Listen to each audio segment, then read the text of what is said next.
নমস্কার শ্রোতা বন্ধুরা, 91.2 FM রেডিও সুন্দরবনে আপনাদের জানাই স্বাগত। আজ মুরারিশা গ্রাম পঞ্চায়েতের জলশেরিয়া অঞ্চলে নির্বাচনী প্রচারে উপস্থিত ছিলেন বসিরহাট উত্তর বিধানসভার আইএসএফ প্রার্থী মুসা কারিমুল্লাহ। জাহাঙ্গীর হাফেজ সাহেবের সাথেও তিনি সৌজন্য সাক্ষাৎকার করেন এবং সেই সাথে ওই অঞ্চলের বেহাল রাস্তায় সাইকেলে চেপে ভোট প্রচারের জন্য মানুষের বাড়িতে বাড়িতে যান তিনি এবং এই বেহাল রাস্তার সমাধানে এবং ওই অঞ্চলের মানুষের সাথে নানান সমস্যার বিষয় নিয়ে কথাও বলেন এবং সেটা সমাধানের ভাবনা চিন্তাও করেন।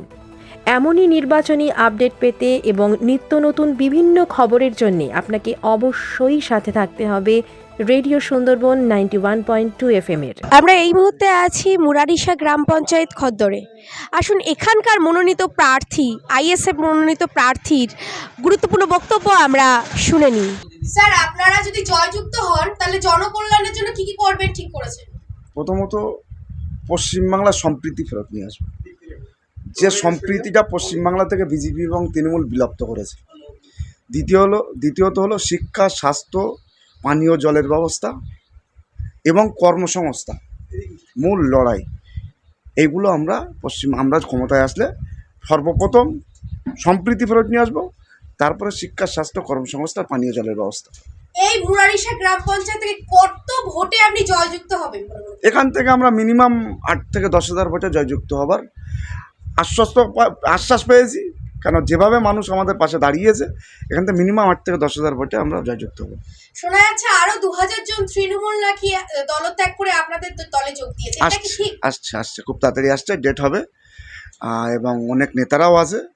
খুব সম্ভবত 2-1 দিনের মধ্যে আপনারা খবর পাবেন। অভয়া কি সুবিচার পাবে আপনাদের থেকে? একদম 100% অভয়া সুবিচার পাবে। দেখুন, অভয়ার মা তিনি কোনো একটা রাজনৈতিক দলের ক্যান্ডিডেট হয়েছেন।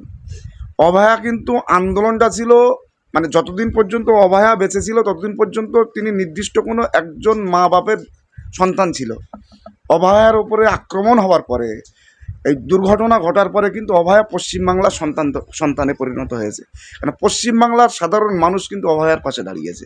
সুতরাং অভয়ার মা একটা রাজনৈতিক দল করতে পারে, কিন্তু লড়াইটা কিন্তু শুধুমাত্র অভয়ার জন্য না। আগামী দিনে যেন এই ধরনের অভয়া ঘটনা না ঘটে, অবশ্যই আমরা কথা দিচ্ছি, আমরা যদি ক্ষমতায় আসি, অভয়ার ওপরে যারা অত্যাচার করেছে, নৃশংসভাবে অভয়াকে যারা হত্যা করেছে, তাদের খুঁজে খুঁজে আমরা বার করব এবং যোগ্য শাস্তি আমরা দেওয়ার ব্যবস্থা করব। তৃণমূলের বিপরীত প্রার্থীকে আপনি কি মেসেজ দেবেন? তিনি নন বেঙ্গলি, তেনারা জয় বাংলা স্লোগান দিচ্ছে, লজ্জার বিষয়। তিনি জয় বাংলা স্লোগানটাও নন বেঙ্গলিতে দিচ্ছে, মানে আমরা যে স্পষ্টভাবে বাংলাটা বলতে পারছি, আমাদের পূর্বপুরুষের বাংলায় জন্ম, স্পষ্ট বাংলা বলছি। তিনি হিন্দিতে এসে জয় বাংলা, যে হিন্দি টানটা থাকে, তাতে জয় বাংলা দিচ্ছে। সুতরাং তার সঙ্গে আমি কোনো কম্পেয়ার করছি না।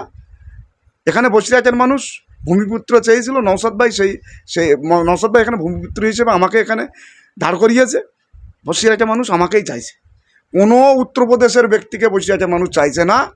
আগামী 4 তারিখের জন্য বসিরহাটের মানুষ অপেক্ষায় আছে, 29 তারিখে অপেক্ষায় আছে, 4 তারিখে বিজয় মিছিল করেই শেষ করবে।